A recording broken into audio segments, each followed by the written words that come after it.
तुझे यहाँ बैठना। ज्योतित रहे जो अंधकार भरी आंधियों में, भाई डॉक्टर अर्जुन सिंह सिसोदिया जी की पंक्तियां हैं कि ज्योतित रहे जो अंधकार भरी आंधियों में, ऐसे किसी दीप का उजाला बन जाऊं मैं। अरे विश्व की जो एक एक बूंद सुधा बन जाए, मीरा के लिए तो ऐसा प्याला बन जाऊं मैं। अरे भूषण सा व्रत होना दूषण कवित्व कोई, कवि चंद जैसा छंद वाला बन जाऊं मैं। अरे मात शार दे मुझे तो ऐसा वरदान दे दो, जिंदगी से जूझता निराला बन जाऊं मैं, जिंदगी से जूझता निराला बन जाऊं मैं। आज यहां पर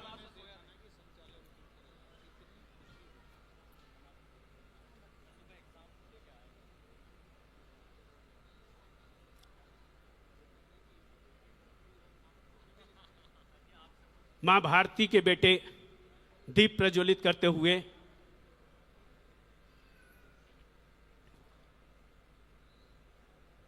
एक बेहद गरिमामयी उपस्थिति हमारे मुख्य अतिथि भाई विकास चौहान जी की, उनके साथ में हैं भाई सुनील सिंह जी, भाई भीष्म जी, भाई कुलदीप जी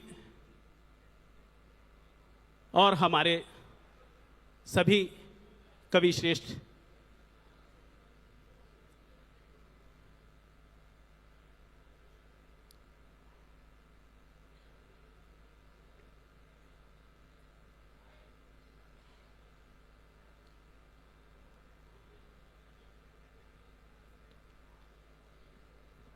भैया मैं भाई विकास जी से, भाई सुनील जी से प्रार्थना करता हूं कि थोड़ी देर के लिए मंच पर ही स्थान लें। भैया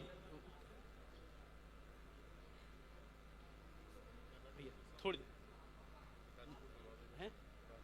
भैया 1 मिनट पहले माल्यार्पण तो करवा दो। 5 मिनट दे दो, अब जिस काम के लिए आए वो तो कर।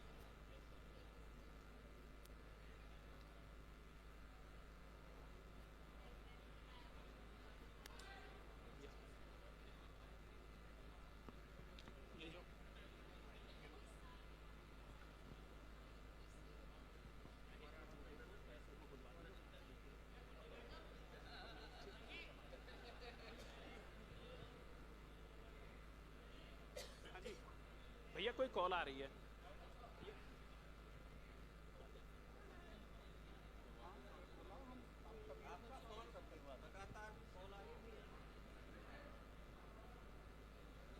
नुमाइश की तरफ से तो पहले स्वागत आप ही करो, है ना?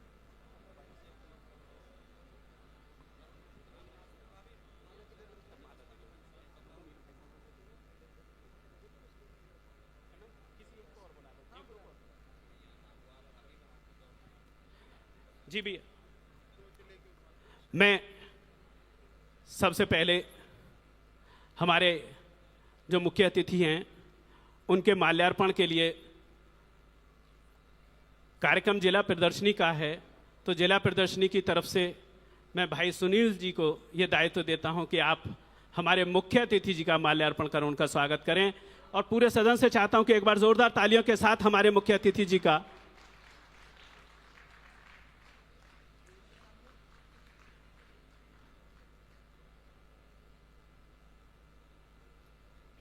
और अब मैं चाहता हूं कि हमारे मुख्य अतिथि जी हमारे भाई सुनील सिंह जी का माल्यार्पण कर स्वागत करें। ये अपने तरीके का स्वागत है भाई, आज आप भाइयों के बीच में हैं और ये संस्कार हैं हमारे कि छोटे हमेशा बड़ों के आशीर्वाद लेते आए हैं। और भाई विकास जी, और किसी का मालूम?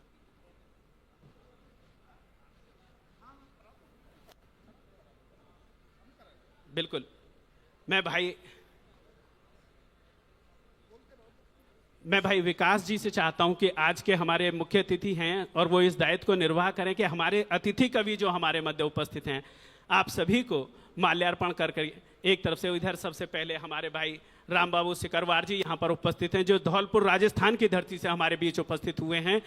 आप उनका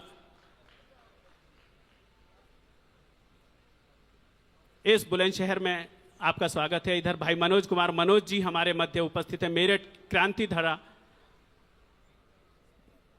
भाई डॉक्टर अर्जुन सिंह सिसोदिया जी हमारे मध्य उपस्थित हैं। देश का बहुत जानदार नाम, ओजस्वी कवि के रूप में एक शानदार पहचान रखते हैं, दमदार पहचान रखते हैं। हेमंत भैया,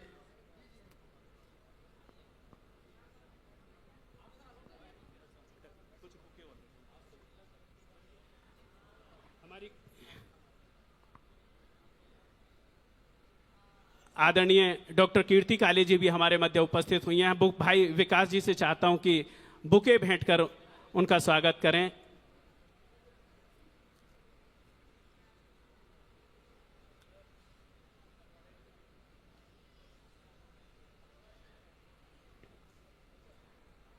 डॉक्टर कीर्ति काले जी जिन्होंने देश के बाहर भी हमारी हिंदी साहित्य की पताका को फहराया। डॉक्टर रुचि चतुर्वेदी जी आगरा से हमारे मध्य उपस्थित हुई हैं, गोल्ड मेडलिस्ट हैं। और डॉक्टर प्रीति त्रिपाठी जी हमारे मध्य दिल्ली से उपस्थित हुई हैं, हम उनका भी हार्दिक स्वागत करते हैं।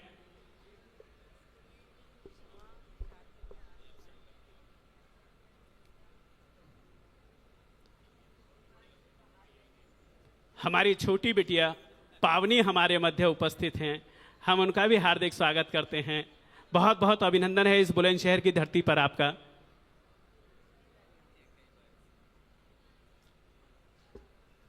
भाई मोहित शौर्य जी हमारे उपस्थित हैं।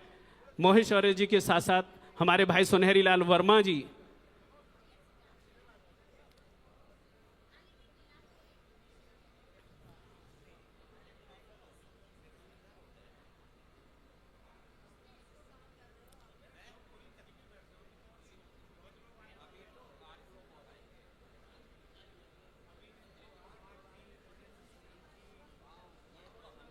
भैया भैया भैया भैया भैया भैया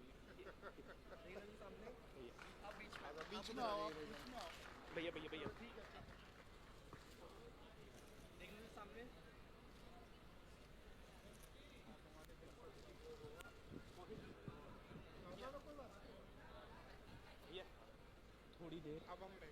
थोड़ी देर इधर ही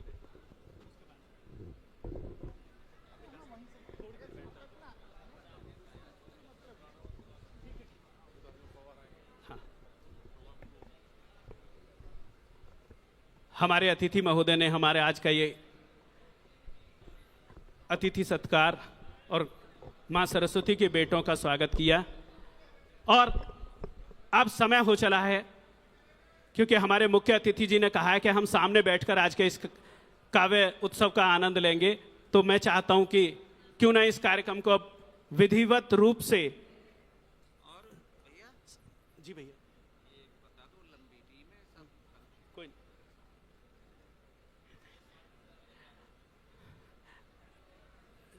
बुलंदशहर के कवि सम्मेलन सुबह 6 बजे तक भी चलते रहे हैं और आज का ये कवि सम्मेलन बेहद शानदार टीम यहां पर उपस्थित है।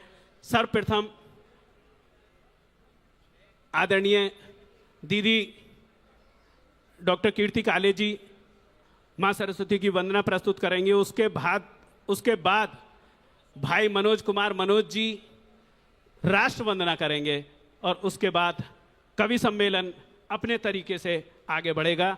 और अब इस कवि सम्मेलन का दायित्व मैं सौंपना चाहता हूं जो आज के हमारे इस जिला प्रदर्शनी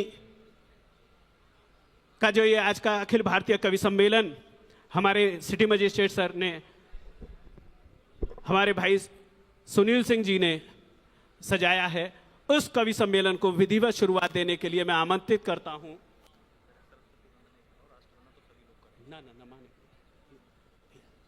वो बहुत दिनों के बाद भाई मनोज कुमार मनोज जी हमारे मध्य उपस्थित हैं, तो आज राष्ट्र वंदना का वो स्वर भी हम सुनना चाहते हैं जो मां भारती की वंदना के बाद राष्ट्र वंदना। मोहित भाई जी, देश के बेहद नौजवान और युवा कवि को जब आपके बीच उपस्थित होगा तो आपको लगेगा कि वास्तव में ऐसा ही युवा स्वर होना चाहिए, हमारे राष्ट्र की चेतना ऐसी होनी चाहिए। हाँ, हमारे मध्य उपस्थित हुए हैं आदरणीय डॉक्टर अखिलेश मिश्र जी। हम उनका हार्दिक स्वागत करते हैं। ये बुलंदशहर आपकी धरती रही है, आपका कार्य क्षेत्र रहा है। आपका हार्दिक स्वागत है दादा।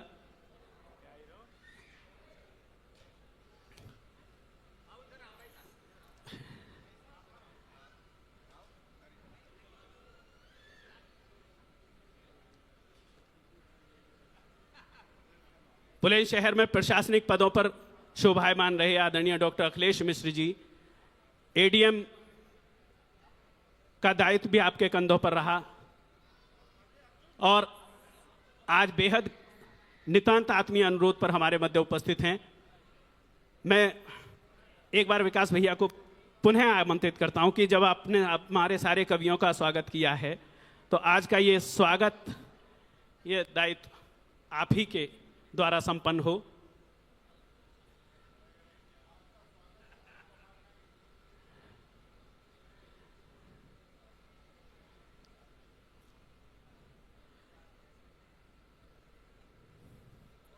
जी,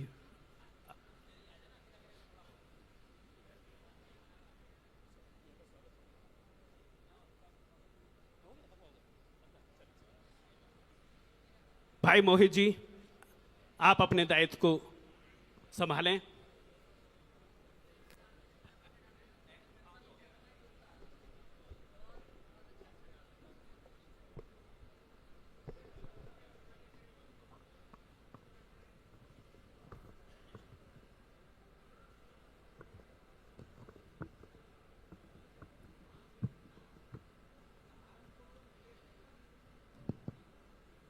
शब्द की जागृत कहानी चाहिए, हंसती मुस्कुराती जिंदगानी चाहिए, सारी दुनिया अपनी हो जाती है, बस एक उसकी मेहरबानी चाहिए। परमपिता परमेश्वर, देवों के देव महादेव और ज्ञान की देवी मां सरस्वती को नमन करता हूं। आज बुलंदशहर की ये पावन धरती और इस पर आप सभी लोगों की उपस्थिति बहुत महनीय है। आप सभी लोगों को प्रणाम करता हूं। जो लोग पीछे बैठे हैं उनसे भी निवेदन है, अगर वो आगे आकर के बैठ जाएंगे तो ऐसा लगेगा कि पूरा हिंदुस्तान जुड़ा हुआ है। अभी ऐसा लग रहा है कि कहीं कहीं थोड़े थोड़े हिस्सों में बटा हुआ है। आपसे निवेदन है, जो लोग पीछे खड़े हैं और जो लोग उधर हैं, आपसे भी निवेदन है कि आप लोग आकर के बैठ जाएं। जिन लोगों को सुनने के लिए लोग लालायित रहते हैं, कई शहर, कई गांव, कई नगर जिनको सुनने के लिए काफी दिनों तक लालायित रहते हैं, वो सभी वाणी पुत्र आज आपके आंगन में आए हैं। मैं चाहता हूं कि आप लोगों की ऊर्जा भी उनके साथ थोड़ी सी मिले। कार्यक्रम बहुत अद्भुत है। यह ऐतिहासिक कार्यक्रम, ऐतिहासिक कवि सम्मेलन, जिसके बारे में वर्षों से लगातार सुनता आ रहा हूं, लेकिन आज इस मंच पर बैठने का सौभाग्य प्राप्त हुआ, नुमाइश आने का सौभाग्य प्राप्त हुआ, इसका संचालन करने का सौभाग्य प्राप्त हुआ। ये मेरे लिए भी गौरव का विषय है। लगातार माइक देख रहे हैं, सामने एक खड़ा है कैमरा, एक भाई साहब इधर लिए खड़े हैं, एक इधर लिए खड़े हैं। ऐसा लग रहा है जैसे मैं ही आतंकवादी हूं, सारी स्टैंड गन मेरे ऊपर तान दी गई हूं।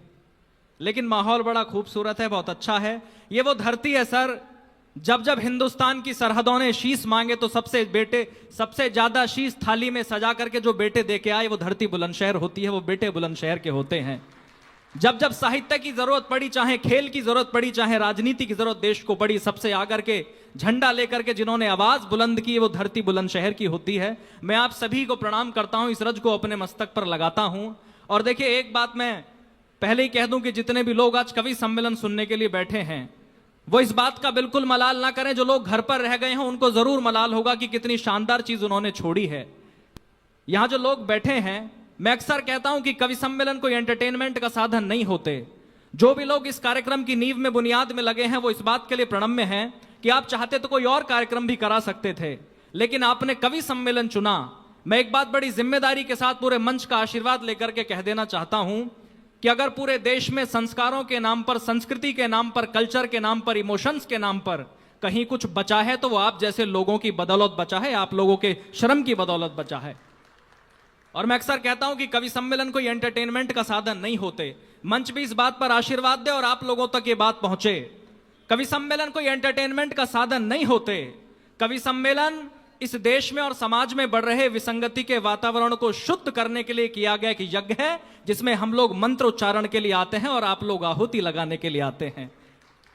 मैं साहित्य के पुरोधाओं से सुसज्जित जिस रथ को आज आप लोग देख रहे हैं, इसका संचालन करने का सौभाग्य है, तो मेरा प्रयास रहेगा कि मेरे मुख से निकलने वाले शब्दों की ऊर्जा वायु बन के इस यज्ञ की लौ को धीमी ना करे, बल्कि सामग्री बन के इस यज्ञ की लौ को और प्रचंड करने का काम करे। लेकिन आपका आशीर्वाद, आपकी ऊर्जा निरंतर मिलती रहे तो निश्चित रूप से हम वहां तक पहुंचेंगे जहां तक हम इस कवि सम्मेलन को पहुंचाना चाहते हैं। कहीं हमारे वरिष्ठ कवि सुनील जोगी जी ने लिखा कि वो कविता थी जिसने गौरी को शब्द बाण से मारा था। जो कविता सुनने के लिए लोग बैठे हैं, जो पहली बार आए होंगे, उनको भी इस मन से सुना देना चाहता हूं, क्योंकि आप लोग भी आगे जाकर के और कवि सम्मेलन सुने और लगातार कराते भी रहें। उन्होंने लिखा कि वो कविता थी जिसने गौरी को शब्द बाण से मारा था, किसी भी हाल में आप कविता से दूर नहीं रह सकते।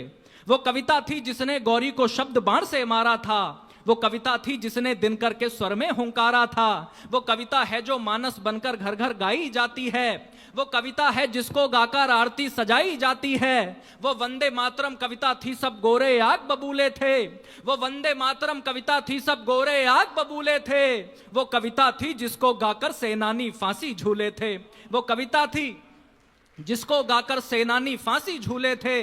मंदिर में जाकर गाओ कविता भजन बन जाती है, दरबारों में जाकर गाओ कविता चारण बन जाती है।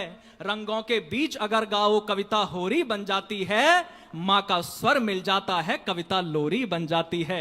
माँ का स्वर मिल जाता है कविता लोरी बन जाती है। और मत पूछो कविता की उड़ान, एक पंक्ति यहां से वहां तक आप लोगों तक पहुंचे तो आपकी चेतना जागृत हो, तालियां जोगी जी के हिस्से में जाएं और आप लोग इस कवि सम्मेलन को शुरू करना कि मत पूछो कविता की उड़ान, ये स्वाभिमान बन जाती है।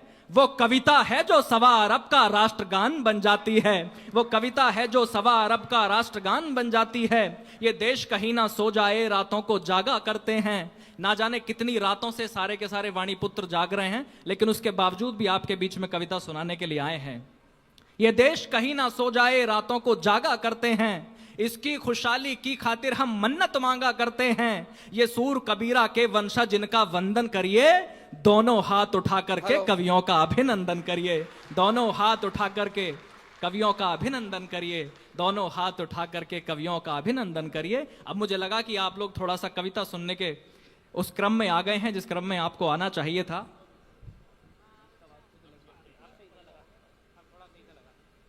मैं जैसे ही मेले में आया विकास भाई साहब, तो एक बड़ी घटना मुझे अजीब सी याद आ गई। हमारे यहां भी एक बार मेला लगा तो मैं भी गया। मेरे वहां एक अद्भुत घटना देखी। लगभग 110 किलो की महिला, लगभग 110 किलो की भाई साहब, अपने 35 किलो के पति को लेकर के टैटू वाले के पास गई और उससे जाकर के बोली कि इनके हाथ पर शेर बना दो। अब उस टैटू वाले ने उस विवादित ढांचे को 2-3 बार देखा ऊपर से नीचे तक, और देखते उसका पारा हाई हो गया। बोला ऐसा इसके हाथ में ना बनने का शेर। बोली फिर बोले इसके हाथ पे बनेगा सांप, और बोला सांप भी बनेगा बिना फन वाला। और अगली पंक्ति आप तक पहुंच जाए तो आपका मन मिल जाए। उसने कहा इसके हाथ पे नहीं बनेगा शेर, इसके हाथ पे बनेगा सांप, और सांप भी बनेगा बिना फन वाला। और बोला उसे भी इसी साल बनवा लिए, वरना अगले साल को तो कैंचू ही बनवाना पड़ेगा आपकी। आइएगा, इस कवि सम्मेलन को प्रारंभ करना चाहते हैं। हमारे कवि कुल के गौरव, हमारा स्वाभिमान, हमारे सर की पगड़ी डॉक्टर हरिओम पवार जी कुछ ही क्षणों में हमारे बीच में उपस्थित होंगे। उससे पहले मेरा मानना है कि मैं एक बहुत छोटा सा संक्षिप्त सा परिचय आप सभी का कवियों से करा देता हूं। और एक मेरा निवेदन आपसे भी है कि आप दुगनी जो यहां से ऊर्जा मिलेगी, उसकी दुगनी ऊर्जा अगर आपकी तरफ से आएगी तो कवि सम्मेलन महोत्सव का रूप लेगा। और मेरा एक छोटा सा निवेदन, हालांकि मेरी अभी इतनी हैसियत नहीं है कि मैं उनसे ये बात कह पाऊं, लेकिन संचालक होने के नाते एक जिम्मेदारी मेरे ऊपर है। मैं सभी से निवेदन करता हूं, क्योंकि टीम बहुत लंबी है, लगभग मान करके चलिए मुझे लगा कि आज 2-3 कवि सम्मेलनों की टीम एक साथ आई है। एक बात पर आपकी मैं तारीफ और कर दूं, अक्सर जहां कवि सम्मेलन होते हैं तो कहीं 6 कवि, कहीं 8 कवि, इससे ज्यादा मुश्किल से 10 कवि होते हैं।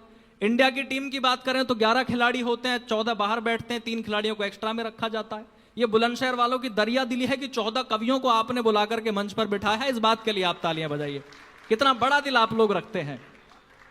बहुत संक्षिप्त सा परिचय आपका करा देता हूं। सभी वाणी पुत्रों से मेरा यह निवेदन है, वाणी पुत्रियों से भी निवेदन है कि एक समय की जो सीमाएं हम लोग जानते हैं कि कम बॉलों में ज्यादा रन कैसे बनाने होते हैं। कवि हर चीज में पारंगत होता है। अगर आप एक कवि से, पावनी से भी कहें या अक्षय भैया से भी कहें तो 4-4 घंटे वो कविता सुना सकते हैं, लेकिन वो ये भी जानते हैं कि 20 बॉलों में 50 कैसे लगाई जाती है। वो इस काम में भी पारंगत हैं। और एक संचालक होने के नाते मेरी भी ये जिम्मेदारी है कि मैं कट टू कट संचालन करूं, ज्यादा समय ना लूं। शुरू में कवि की भूमिका बनानी होती है कवि सम्मेलन की, इसलिए बना रहा हूं, वरना पहला कवि हमारा फ्लॉप हो जाता है, बेचारा डाउन जाता है, इसलिए उसके लिए भूमि तैयार कर रहा हूं। और एक अच्छे समझदार संचालक की जिम्मेदारी ये भी है कि वो ऐसे समय में अपने संचालनीय गुण को थोड़ा सा जेब में रखे और फिर आगे के कवि सम्मेलन को चलने दे। आइएगा, बहुत संक्षिप्त सा परिचय मैं सभी कवियों से आपका एक बार करा देता हूं, उसके बाद हम कवि सम्मेलन को शुरू करेंगे। अगर मेरी बाईं तरफ से आप देखेंगे तो संभल से निकल करके एक ऐसा नाम जो पूरे देश भर में गया, जिसके गीतों पर दुनिया ने, जो लोगों के दिलों पर जिनके गीत छाए रहे, जिनकी वीर रस की कविताएं लोगों के दिलों तक पहुंची। पेशे से वो अध्यापक भी होते हैं, लेकिन हमारे बहुत प्रिय चाचा जी सौरभकांत शर्मा जी हमारे बीच में हैं। मैं चाहता हूं कि एक बार जोरदार तालियों से आप उनका स्वागत करें। उनके ठीक बराबर में जो आप जिन्हें देख रहे हैं वो राजस्थान की मिट्टी से आते हैं, राजस्थान धौलपुर से हमारे बीच में दादा आते हैं। कमाल की हास्य पैरोडी मैंने 8 साल पहले जब उनको सुना, आज तक उनकी पैरोडी मुझे याद है। बहुत कमाल की पैरोडी और गीत वो सुनाते हैं। हास्य का एक अद्भुत नाम देश में होते हैं आदरणीय रामबाबू सिकरवार जी। मैं चाहता हूं कि आपकी तालियां एक बार उनका भी स्वागत करें। उनके ठीक बराबर में जो आप एक 6.5 फुट का विराट व्यक्तित्व, विराट कद देख रहे हैं, जितना बड़ा उनका कद है उससे अधिक बड़ा कद उनके गीतों का है, उनकी कविताओं का है। मेरठ की क्रांतिकारी भूमि से निकल करके जो नाम पूरे देश भर में और दुनिया में गया, जिन्होंने अपने गीतों से लोगों के दिलों पर हस्ताक्षर किए, ऐसे कवि कुमार मनोज जी हमारे बीच में उपस्थित हैं। मैं चाहता हूं कि एक बार जोरदार तालियों से आप उनका भी स्वागत करें। उनके ठीक बराबर में जिनको ना जाने कितनी बार आपने सोशल मीडिया से उनके गीतों को सुना होगा, ना जाने कितनी बार टीवी चैनल्स पर आपने उनको देखा होगा, लेकिन आज आपका सौभाग्य है, शायद पहले भी इस मंच पर आई हो, मुझे इसकी जानकारी नहीं है, लेकिन मैं चाहता हूं, पहले आई है, बहुत बार आई है, पहले कितनी बार ना जाने आपने उनको इसी मन से सुना होगा, लेकिन आप फिर उसी मन से आप उनको सुनेंगे, जिनके हम भी बहुत बड़े फैन हैं, उनके गीतों के फैन हैं। ऐसी मेरी बहुत प्रिय बड़ी दीदी डॉक्टर कीर्ति काले जी हमारे बीच में उपस्थित है। मैं चाहता हूं कि जोरदार तालियों से आप उनका स्वागत करें। और जिनका परिचय अभी अक्षय भैया करा करके गए, देखिए हम कवि हैं, कविताएं लिखते हैं, कवि सम्मेलन करते हैं, अगले दिन जाकर के आराम भी कर लेते हैं। लेकिन कुछ ऐसे लोग हैं जिनको ऐसी व्यवस्थाओं में रहना होता है जहां बहुत सारी चीजें जनता की भी सुननी होती हैं, उनका समाधान भी कराना होता है, और उसी में से समय निकाल करके कविताएं लिखनी होती हैं, और उसके बावजूद भी लोगों के दिलों पर छा जाना, सोचेगा कितनी बड़ी बात होती होगी। लेकिन इस मुश्किल कार्य को बड़ी आसानी से कर देने वाले शख्स का नाम होता है अखिलेश मिश्र। मैं चाहता हूं कि जोरदार तालियां आप उनके लिए एक बार खड़ी करें। वो यहां पहले भी सेवाएं दे चुके हैं, आज पुनः कविता की सेवा लेकर के आपके बीच में है। उनके ठीक बराबर में जो आप जिनसे मैं अक्सर कहता हूं कि चाचा जी आपको देख करके हम कॉम्प्लेक्शन में आ जाते हैं, पिछले कई वर्षों से लगातार हम उन्हें ऐसे ही देख रहे हैं। मैं उनको मंचों की पॉजिटिव एनर्जी कह करके बुलाता हूं। छोटे बच्चों को प्यार करना और बड़ी सहजता से, बड़ी सरलता से सारी चीजों को करना, इस देश का हास्य का एक बड़ा नाम, इस देश के एक बड़े संचालक डॉक्टर प्रवीण शुक्ल जी हमारे बीच में दिल्ली में रहते हैं। मैं चाहता हूं कि जोरदार तालियां आपकी एक बार उनके लिए भी उठें। उनके ठीक बराबर में जो आप व्यक्तित्व देखते हैं, इसी बुलंदशहर की शौर्यशाली धरती से निकल करके, इसी 84 से निकल करके पूरे देश में अपनी कविताओं से लोहा मनवा देने वाले, और युद्ध नहीं जिनके जीवन में वो भी बड़े अभागे होंगे, या तो प्रण को तोड़ा होगा या फिर रण से भागे होंगे, ऐसे मंत्र हिंदुस्तान को देने वाले डॉक्टर अर्जुन सिसोदिया जी हमारे बीच में हैं। मैं चाहता हूं कि आपकी इधर से भी लोग थोड़ा तालियां बजा करके उत्साहवर्धन सभी कवियों का करें, तो हम लोग आपके दिलों तक पहुंचेंगे। उनके ठीक बराबर में जो आप देखते हैं, हमारी बहुत प्रिय बड़ी बहन होती हैं। पिछले 5-6 वर्षों में जिस कवियत्री ने सर्वाधिक प्यारे गीतों से लोगों के दिलों पर राज किया, बहुत तेजी से उनके गीत लोगों तक पहुंचने शुरू हुए, शायद पहली बार इस मंच पर आई होंगी। मैं चाहता हूं कि आपका प्यार भी उन्हें ऐसा मिले जो पहली बार आने वाले मेहमान को दिया जाता है। प्रीति त्रिपाठी जी हमारे बीच में उपस्थित हैं, वो दिल्ली से हमारे बीच में आई है। उनके ठीक बराबर में मेरी बहुत प्रिय बड़ी बहन, जिनको मैं बहुत स्नेह करता हूं और वो मुझे बहुत सारा स्नेह करती हैं। उनके कमाल के गीत, वो वीर रस पढ़ने लगे तो युवाओं के रोंगटे खड़े हो जाते हैं, सैनिकों के बंदूक के संगी ने वो मजबूती से पकड़ लेते हैं। वो श्रृंगार के भी गीत पढ़ती हैं तो लोगों के दिलों में उतरते हैं, और गणित की प्रोफेसर भी होती है। मैं चाहता हूं कि डॉक्टर रुचि चतुर्वेदी जी के लिए आपके एक बार जोरदार तालियां उठें। उनके ठीक बराबर में जो आप मेरी बहुत प्रिय छोटी बहन देख रहे हैं, आपको लग रहा होगा कि वो क्या सुनाएगी, लेकिन मैं दावे से कह रहा हूं कि जब वो कविता सुनाने के लिए आएगी, जो पीछे कुछ खाली कुर्सियां हैं ये भी तालियां बजाने के लिए मजबूर हो जाएंगी। पिछले कुछ वर्षों में, और एक बात और कह दूं उसकी भूमिका में, बेटियां सिर्फ वो नहीं होती जो किसी नशेड़ी शाहिल शुक्ला के लिए सौरभ की हत्या करा दें। बेटियां वो पावनी भी होती हैं जो हिंदुस्तान की आवाज को बुलंद करके पूरे देश में गाने का काम करती हैं, वो पावनी होती है। उनके ठीक बराबर में जो आप एक बड़ा भारी भरकम सा शरीर देख रहे हैं, उनका नाम है सुनहरी लाल तुरंत। तुरंत नाम इसलिए रखा गया कि हम सभी लेट से आते हैं, लेकिन वो सबसे पहले कार्यक्रम में आते हैं, तुरंत आते हैं, तुरंत अपना खाना लेते हैं, तुरंत कपड़े बदल के तुरंत मंच पर आकर के तुरंत कविता सुना करके तुरंत हंसाने का काम करते हैं। उनका नाम होता है सुनहरी लाल तुरंत। कई बार आपने उनको लगातार सुना होगा। और जैसा मैंने बताया कि कविता के हिमालय, बुलंदशहर की सबसे बड़ी धरोहर और इस देश की सबसे बड़ी धरोहर हमारे सर की पगड़ी, डॉक्टर हरिओम पवार जी कुछ ही देर में हमारे बीच में उपस्थित होने वाले हैं। आप लोग एक बार उनकी अनुपस्थिति में भी तालियां बजाएं ताकि मैं उनसे कह सकूं कि उनके पीछे भी लोग उनको कितना प्यार करते हैं। और मेरा नाम मोहित शौर्य है। अगर कहीं थोड़ा आंखों में पानी बचा हो तो एक बार मेरे लिए बजा दो, मैं मेहनत कर। बहुत अच्छे। इसी तरह से आपकी तालियां मिलती रहें। कवि सम्मेलन के शिखर कलश तक जब तक हम लोग जाएंगे तो निश्चित रूप से सारी कुर्सियां पीछे तक भर चुकी होंगी। मैं जानता हूं कि बुलंदशहर कैसे कविता सुनता है। मुझे गर्व है अपने बुलंदशहर पर, न उसने इस देश को बहुत कुछ दिया है। आएगा, मैं इस कवि सम्मेलन का शुभारंभ करना चाहता हूं। हम सत्य सनातन संस्कृति को मानने वाले लोग कोई भी साहित्यिक या सांस्कृतिक अनुष्ठान करते हैं तो सबसे पहले मां सरस्वती का स्मरण करते हैं।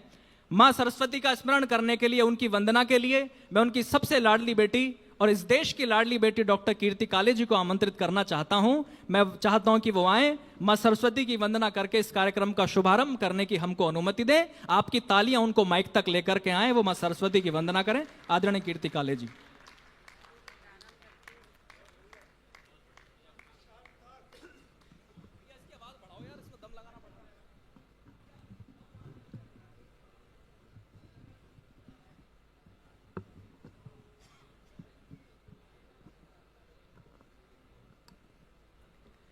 वर्णानाम अर्थसंघानाम रसानाम छंदसामपि मंगलानाम च कर्तारौ वंदे वाणी विनायकौ। शब्दों, अर्थों, शब्द प्रबंधों की अधिष्ठात्री माँ वागीश्वरी को प्रणाम करती हूँ और मंच को नमन करती हूँ। इसका वॉल्यूम थोड़ा सा बढ़ा दें। कहाँ पर है? थोड़ा सा बढ़ा दीजिए, मंच पर आवाज़ कम आ रही है। हेलो हेलो, पीछे लोगों को आवाज़ आ रही है? जो सबसे पीछे बैठे हैं एक बार तालियां बजा के बताइए किस किस को आवाज़ आ रही है। एक बार तालियां बजा के बताइए। मंच पे थोड़ी कम आवाज़ आ रही है। बहुत धन्यवाद। मोहित बहुत अच्छा संचालन कर रहे हैं और शायद इन्हें पता नहीं है कि मैं कितने बार बुलंदशहर आ चुकी हूँ। लगभग 30-35 साल मुझे मंच पर हो गए और हर दूसरे साल मैं बुलंदशहर आती हूँ। आप सभी लोगों का प्यार है। मंच को नमन करती हूँ, वागीश्वरी के चरणों में शब्द सुमन अर्पित करती हूँ, अपना मन आप सभी लोगों का मन मांगती हूँ। सुनिएगा। मेरी लेखनी को तू निखार दे माँ, वीणा पाणी शारदे। मेरी लेखनी को तू निखार दे माँ, वीणा पाणी शारदे। क्या बात है दीदी, वाह। जीवन को तू संवार दे माँ, वीणा पाणी शारदे। क्या बात है। श्वेत वसन परमात विराजे, श्वेत वसन मन मोहे। श्वेत कमल परमात विराजे, श्वेत वसन मन मोहे। एक हाथ में जपमाला, दूजे में पुस्तक सोहे। क्या बात है। हाथों से वीणा झनकार दे माँ। क्या बात है। हाथों से वीणा झनकार दे माँ, वीणा पाणी शारदे। मेरी लेखनी को तू निखार दे माँ, वीणा पाणी शारदे। क्या बात है दीदी, यहाँ एक बार जोरदार तालियां आप लोग बजाएं। वरदान दे मैया जो सोचूं लिख पाऊं। हम सब कवियों की, कलाकारों की क्या इच्छा होती है कि ऐसा तू वरदान दे मैया जो सोचूं लिख पाऊं। वाह। ऐसा तू वरदान दे मैया जो सोचूं लिख पाऊं। अक्षर अक्षर पंक्ति पंक्ति में तेरा ही यश गाऊं। क्या बात है। अक्षर अक्षर पंक्ति पंक्ति में तेरा ही यश गाऊं। अपनी छवि मुझ में तू उतार आय दे हाय, माँ। क्या बात है। आहा। अपनी छवि क्या मुझ बात है। में तू उतार दे माँ। वीणा कमाल दीदी। पानी क्या बात है। शारदे क्या बात है, मेरी क्या बात है। लेखनी को तू निखार दे माँ। वीणा पानी शारदे। क्या बात है, कमाल। सभी प्रेम से रहे सभी के मन में माँ आनंद रहे। हाँ। सभी प्रेम से रहे सभी के मन में माँ आनंद रहे। नहीं घृणा की चले आंधियाँ ना कोई छल छंद रहे। क्या बात। नहीं घृणा की चले आंधियाँ ना कोई छल छंद रहे। सबको ज्ञान का तू उपहार दे माँ। क्या बात है। सबको आहा। ज्ञान क्या बात का है। तू उपहार दे माँ। वाह दीदी, वाह। वीणा। एक बार दोनों हाथ ऊपर उठाकर इसे भजन बना दीजिए। सबको ज्ञान का तू उपहार दे माँ। वीणा क्या बात। पानी शारदे मेरी लेखनी को तू निखार दे माँ। क्या बात है दीदी, कमाल। वाह, अद्भुत है। शारदे अद्भुत वंदना है, क्या बात। वीणा पानी शारदे। वीणा पानी शारदे। क्या बात है। एक बार जोरदार तालियां आगे से पीछे तक आप लोग बजा करके सूचित करें। अद्भुत वंदना है दीदी, वाह।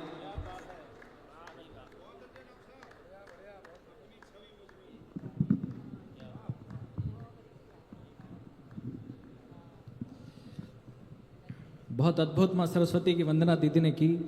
और अब हम ये मान गए हैं, माँ सरस्वती की वंदना के बाद हम लोग मानते हैं कि माँ स्वयं मंच पर आकर के विराजमान हो गई हैं और इस कवि सम्मेलन का शुभारंभ हम लोग कर सकते हैं। एक बात आपसे और कहना चाहता हूँ, हमारे बीच में एक ऐसी शख्सियत है मौजूद है, मैंने जिनका उस समय नाम नहीं लिया क्योंकि यहाँ उपस्थित नहीं थे। आपके हो सकता है कि आपको रोज़ वो मिल जाते हों या आप उनसे मिल लेते हों, वो आपसे मिल लेते हों, इसलिए आपको बड़े आम लगते हों। लेकिन मैं बड़ी जिम्मेदारी से एक बात कह रहा हूँ, ये बुलंदशहर का, ये उनका गौरव है, वो बुलंदशहर में पैदा हुए, लेकिन ये बुलंदशहर का भी गौरव है कि अक्षय प्रताप अक्षय इस जिले में पैदा हुए, क्योंकि वो अपनी देशभक्ति की कविताओं को लेकर के जब बाकी जिलों में जाते हैं तो वहाँ हजारों लाखों लोग उनकी तालियों पर खड़े होकर के तालियां बजाते हैं, उनकी कविताओं को बड़े मन से सुनते हैं। मैं चाहता हूँ कि एक बार अक्षय प्रताप भैया से मेरा निवेदन है, अगर आप थोड़ी देर के लिए मंच पर आ जाएंगे तो हमें बड़ा अच्छा लगेगा। मैं जानता हूँ आज आप बड़ी जिम्मेदारी का निर्वाह कर रहे हैं। आइएगा। एक निवेदन अक्षय भैया का हुआ था, उनके निवेदन को टालना मेरे लिए बड़ा मुश्किल है। उन्होंने कहा कि आज सरस्वती वंदना के बाद हम राष्ट्र वंदना भी सुनना चाहते हैं। मेरा आदरणीय दादा मनोज कुमार मनोज जी से निवेदन है कि वो माइक पर आकर के इस राष्ट्र की वंदना करें, जो बहुत जरूरी वंदना आप सभी लोगों को सुननी चाहिए। मैं चाहता हूं कि आप तालियां बजाकर इस बात पर मोहर लगाएं कि मां सरस्वती की वंदना के बाद राष्ट्र की वंदना होगी, उसके बाद हम कवि सम्मेलन का शुभारंभ करेंगे। आदरणीय मनोज कुमार मनोज जी।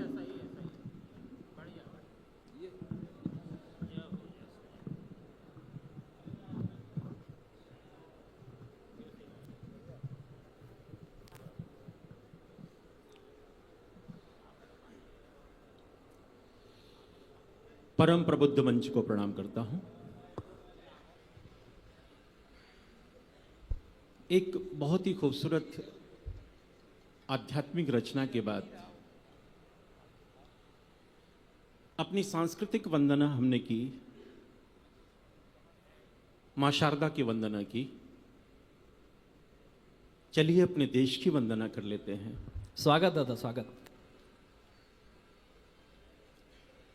और इससे अच्छा मैंने अपने राष्ट्र के लिए कुछ लिखा भी नहीं है।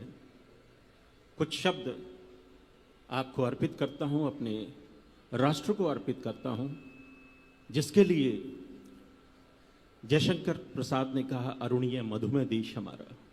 वाह। अपनी धरती, अपनी संस्कृति, वाह। अपनेपन का धाम है। आहा। भारत की पावन तम माटी, शत शत तुझे प्रणाम है। क्या बात है। अपनी धरती, अपनी संस्कृति, अपनेपन का धाम है। भारत की पावन तम माटी, शत शत तुझे प्रणाम है। क्या बात है। सागर जिसकी रजत धूल को अपने माथे पर धरता, श्वेत मुकुट धारण कर हिमगिर जिसकी रक्षा है करता, जिसके वक्षस्थल पर शिशु सी क्रीड़ा करती सरिताएं, लहरों का नन तन है मानो अनगिनती कविताएं, अनगिनती कविताएं। कण कण उस भारत जननी का, कण कण उस भारत जननी का, कण कण उस भारत जननी का अनुपम और ललाम है। क्या बात है। भारत की पावन तम माटी, शत शत तुझे प्रणाम है। और वास्तव में आपके मन तक मेरी बात गई हो, मेरे राष्ट्र आराधन की बात गई तो पीछे तक बरतालियां बजाकर मुझे आदेशित कर दीजिए अगला बंद पढ़ने क्या के बात लिए। है।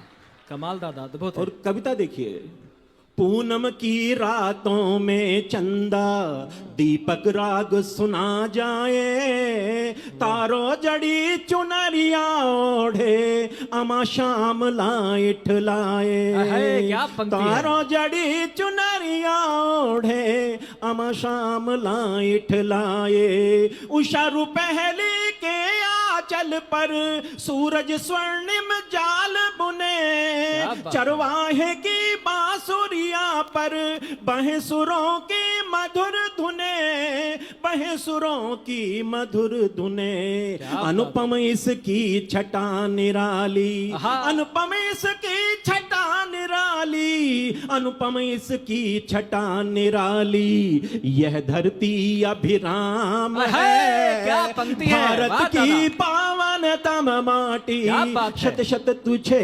प्रणाम है। भारत की पावन तम माटी, शत शत तुझे प्रणाम है। और एक चित्र मेरी धरती का और देखिए, इसकी अमराई में कोयल कानों में अमृत घोले, और भ्रमर सकुची कलियों के धीरे से घूंघट खोले, और भ्रमर सकुची कलियों के धीरे से घूंघट खोले। टेसू के फूलों सा रंजित मन है यहाँ हवाओं का, झांक रहा झीने चल से श्यामल बदन घटाओं का, श्यामल बदन घटाओं का।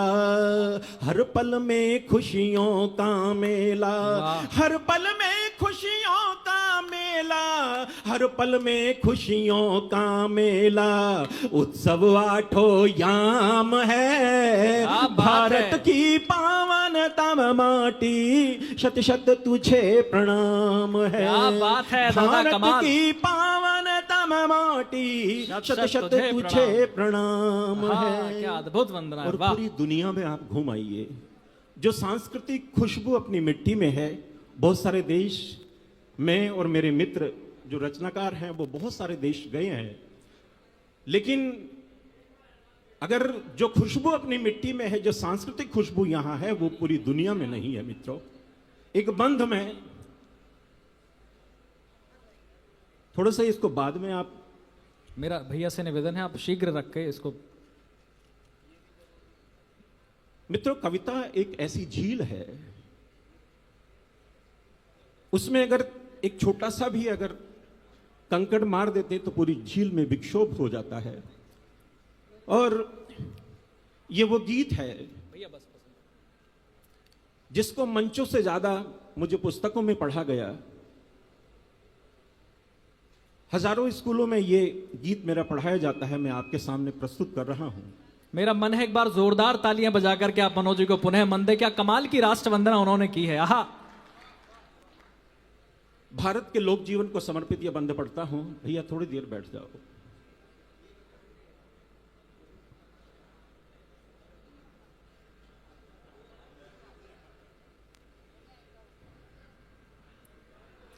जी एक बार ताली बजाकर मुझे आदेशित कर दीजिए। क्या बात है। भारत की पावन तम माटी, शत शत तुझे प्रणाम है। और वो बंद पढ़ता हूं। कथक कुचिपुड़ी गढ़वाली, भंगड़ा या राजस्थानी। कथक कुचिपुड़ी गढ़वाली, भंगड़ा या राजस्थानी। जिनकी स्वर्गिक झलक मिली तो डोल गए ज्ञानी ध्यानी। जिनकी स्वर्गिक झलक मिली तो डोल गए ज्ञानी ध्यानी। सूर कबीरा की धरती ये धरती है रस खान की। सेनापति भूषण की जननी तुलसीदास महान की। तुलसीदास महान की। पग पग पर मीराएं देखो, पग पग पर मीराएं देखो, पग पग पर मीराएं देखो। घर घर में घनश्याम है। भारत की पावन तम माटी, शत शत तुझे प्रणाम है। भारत की पावन तम माटी, शत शत तुझे प्रणाम है। क्या बात है, अद्भुत। रंग रूप इस बगिया में। समापन बंद पढ़ता हूं और मेरे मित्र बैठे हैं आलोक बेजान जी, मैं उनको नमन करते हुए छंद पढ़ता हूं। रंग रूप इस बगिया में सुमनों की तरह अनेक हैं। पर उनके अंतर में बहती रसधाराएं एक हैं। पर उनके अंतर में बहती रसधाराएं एक हैं। कोस कोस पर पानी बदले, चार कोस बदले बोली। धर्म ध्वजाएं शोभित है जो सजी हुई हो रंगोली। सजी हुई हो रंगोली। इधर अजान उधर गुरवाणी, इधर अजान उधर गुरवाणी। इधर अजान उधर गुरवाणी। गुंजित प्रभु का नाम है। भारत की पावन तम माटी, शत शत तुझे प्रणाम है। भारत की पावन तम माटी, शत शत तुझे प्रणाम है। और एक बार मेरे साथ बोल देंगे, भारत माता की जय। वंदे भारत माता की। क्या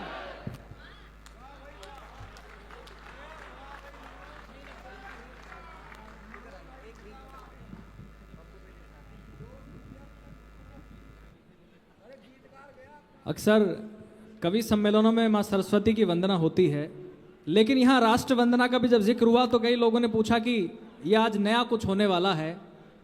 और राष्ट्र वंदना मनोज जी के करने के बाद जो आपका उत्साह है, इससे सिद्ध हो गया कि बुलंदशहर एक ऐसी शौर्यशाली धरती है जिसने सर्वाधिक बेटे सरहदों को दिए हैं। उसके कवि सम्मेलन की शुरुआत में राष्ट्र वंदना तो बनती है। एक बार जोरदार तालियां बजाकर आप मनोज जी का आभार प्रकट करें। क्या कमाल की वंदना उन्होंने की है। लेकिन मेरी अभी भी पीछे वाले कुछ लोगों से शिकायत है। एक तो भाई साहब चाय वाले, आपने चाय ले सबसे पहले उधर नेताजी को पिलाई। देखो, चाय पिलाने सोच रहे हो कि प्रधानमंत्री बन जाओगे। चाय पिलाने वाला प्रधानमंत्री तभी बनोगे जब कवियों को पिलाओगे। तो यहां थोड़ा सा जरूर ध्यान रखना। बहुत मन से आप लोग सुनते हैं। अच्छा, आ गई? नहीं, कॉफी आई है ना, चाय नहीं। हाँ, ये कॉफी पिला रहे राष्ट्रपति बनेगा।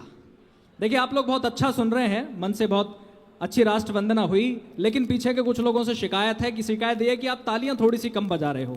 आपका मन है लेकिन आप थोड़ा सा आलस कर रहे हो। मैं भी कुछ दिन पहले कवि सम्मेलन में था, मैंने कविता पढ़ी, सभी ने ताली बजाई, एक व्यक्ति ने नहीं बजाई। आलोक बेजान जी बड़े रचनाकार, इस देश के बड़े शायर हमारे बीच में बैठे। मैं चाहता हूं एक बार उनके लिए भी आप जोरदार तालियां बजाएं। आलोक बेजान जी, हम उनसे बहुत कुछ सीखते हैं। मैंने कविता पढ़ी, सभी ने ताली बजाई, एक व्यक्ति ने नहीं बजाई। मैंने कहा भाई साहब, जब सभी ने बजाई तो आपने क्यों नहीं बजाई? बोले मैं दरअसल अमीर आदमी हूं, मैंने तालियां बजाने के लिए 2-3 आदमी रखे हैं।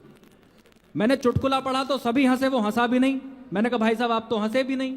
बोला बताया तो था मैं अमीर आदमी हूं। मैंने हंसने के लिए भी 2-3 आदमी रखे हैं। मैंने उतर के गया तो सभी ने स्टैंडिंग ओवेशन दिया, वो पट्टा खड़ा भी नहीं हुआ। मैंने कहा भाई साहब आप तो खड़े भी नहीं हुए। बोले तुझे बताया तो था मैं अमीर आदमी हूं। मैंने खड़े होने के लिए भी 2-3 आदमी रखे हैं। एक दिन मिल गया हेमंत भैया घूमता हुआ सड़क पे, हाथ में सफेद रुमाल बंधा हुआ था। मैंने कहा ये घटना कैसे हो गई?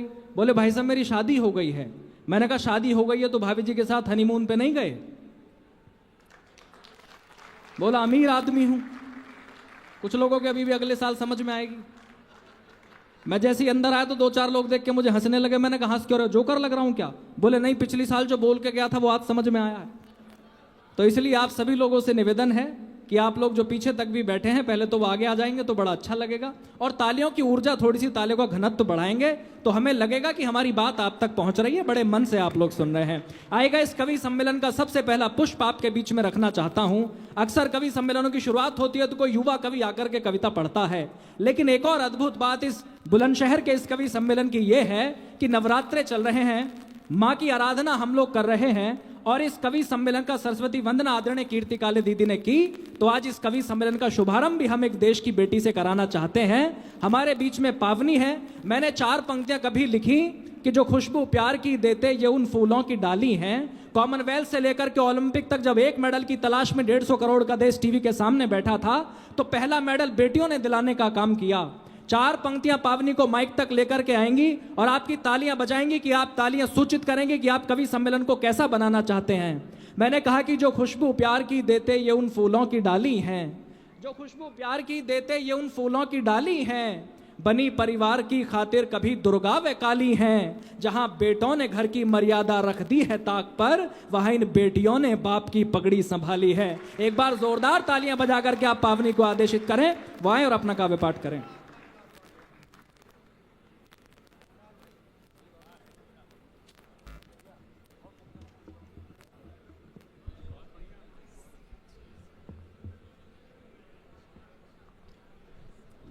स्वर की देवी माँ सरस्वती को प्रणाम करती हूँ। सरस सुसज्जित समृद्ध एवं सम्मानित मंच को प्रणाम करती हूँ। आप सबकी पावन उपस्थिति को प्रणाम करती हूँ। और बेटियों के सम्मान में मोहित भैया ने बहुत अच्छी पंक्तियाँ पढ़ी। वहाँ इन बेटियों ने बाप की पगड़ी संभाली है, वहाँ कुछ बेटियाँ अपवाद भी होती है। मैं एक मुक्तक से अपनी बात की शुरुआत करती हूँ, सुनिएगा कि बदी के हेतु होती नेकियां अच्छी नहीं लगती, बदी के हेतु होती नेकियां अच्छी नहीं लगती, अमर्यादित हो वो अटखेलियां अच्छी नहीं लगती, और झुका दे शर्म से पगड़ी पिता की जो, झुका दे शर्म से पगड़ी पिता की जो, हमें तो क्या विधाता को भी ऐसी बेटियां। क्या बात है, जिंदाबाद पावनी, क्या बात है, विधाता को भी बेटियां अच्छी नहीं लगती, क्या बात।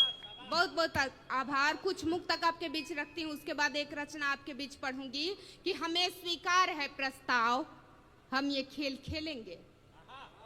हमें स्वीकार है प्रस्ताव, हम ये खेल खेलेंगे, नतीजा जो भी आए हार या फिर जीत देखेंगे, मगर पासे तुम्हारी ओर से फेंकेंगे शकुनी गर, मगर पासे तुम्हारी ओर से फेंकेंगे शकुनी गर, हमारी ओर से पासे हमारे कृष्ण फेंकेंगे। हाय क्या बात है, क्या बात है, क्या पंक्ति है, वाह। मेरा साउंड वाले भैया से निवेदन है, जितनी प्यारी साउंड इसकी है ऐसी उसकी कर दें, और एक इस माइक को भी आप ऑफ कर दें, और एक माइक वहां रखा हुआ है उसको आप वहां से कृपया करके उठा लें। एक ही संचालन करेगा आज, उसको आप वहां से कृपया करके उठा लें, उसको भी आप बंद कर लें। बहुत बहुत आभार। हाँ, और आवाज जो इसकी बुलंद और हो सकती है, बुलंदशहर है इसमें आवाज तो बुलंद होनी चाहिए, इसको थोड़ा और बुलंद आवाज को कर दें। और कुछ मुक्तक रखती हूँ कि कमाल कमाल पावनी, अगर रफ्तार कम रखती किसी यात्री की गाड़ी है, वाह, अगर रफ्तार कम रखती किसी यात्री की गाड़ी है, तो इसका अर्थ ये हरगिज नहीं चालक अनाड़ी है। क्या बात है, बहुत बहुत आभार। कि अगर रफ्तार कम रखती किसी यात्री की गाड़ी है तो इसका अर्थ ये हरगिज नहीं चालक अनाड़ी है। हमारी हार देखकर शत्रु ज्यादा खुश न हो जाना, हमारी हार देखकर शत्रु हमने वर्ल्ड चैंपियंस ट्रॉफी जीता है। पंक्तियां समर्पित करती हूँ कि हमारी हार देखकर शत्रु ज्यादा खुश न हो जाना, पलट दे मैच आखिरी बॉल पर हम वो खिलाड़ी। हाय हाय, क्या बात है, क्या बात है, हम वो खिलाड़ी हैं। और देखिए, जिनका बेसब्री से हम सभी लोग इंतजार कर रहे थे, आप लोग बार बार उधर देख रहे थे कि आखिर वो कब आएंगे। जैसा मैंने पहले कहा कि इस बुलंदशहर की धरती का गौरव, इस हिंदुस्तान का गौरव, हमारे सर की पगड़ी, हमारा स्वाभिमान, कविता के हिमालय डॉक्टर हरिओम पवार जी हमारे बीच में उपस्थित हो गए हैं। मैं चाहता हूं कि एक बार जोरदार तालियां बजाकर आप उनको माइक तक लेकर के आएं। हमारे बहुत प्रिय दादा बुलंदशहर से निकल करके पूरे देश की दिलों की धड़कनों पर राज करने वाले, खेल में भी बुलंदशहर को एक अलग पहचान दिलाने वाले गजेंद्र सोलंकी जी भी हमारे बीच में उपस्थित हो गए हैं। मैं चाहता हूं कि एक बार और जोरदार तालियों से आप गजेंद्र दादा का भी स्वागत करें। उनको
जो लोग पीछे खड़े हैं उनसे पुनः निवेदन है, आगे कुछ कुर्सियां रिक्त हैं, आप आगे आकर के अपना स्थान ग्रहण करें।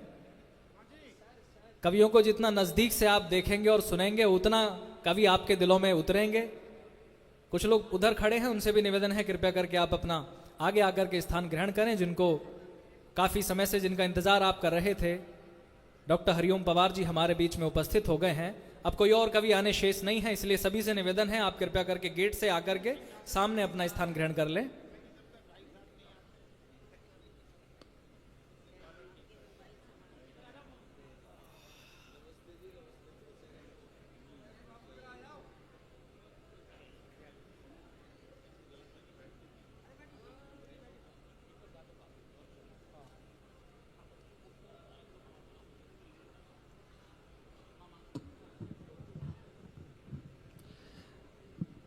और जैसा मैंने कहा कि जिनका इंतज़ार हम लोग आप लोग कर रहे थे वो अब हमारे बीच में आ चुके हैं।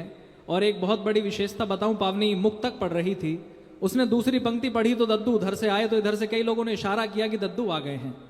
आप बोल दो, एक बार नाम बोल दो। लेकिन देखिए, राजनीति में न जाने क्या होता होगा, लेकिन जिस शख्स ने 50-60 वर्ष सिर्फ और सिर्फ कविता की तपस्या की हो, अगर मैं पावनी को बीच में रोक देता तो मुझे कितनी डांट पड़ती आप सोच भी नहीं सकते थे। डॉक्टर हरिओम पवार उस शख्सियत का नाम है जिन्होंने कविता को अपने अंदर जिया है। आइएगा, जिस कवियत्री को बड़े मन से आप लोग सुन रहे थे, 2 मुक्तक उसने सुनाए तो लगा कि पीछे तक आप सभी लोग उसकी कविताओं में झूम गए।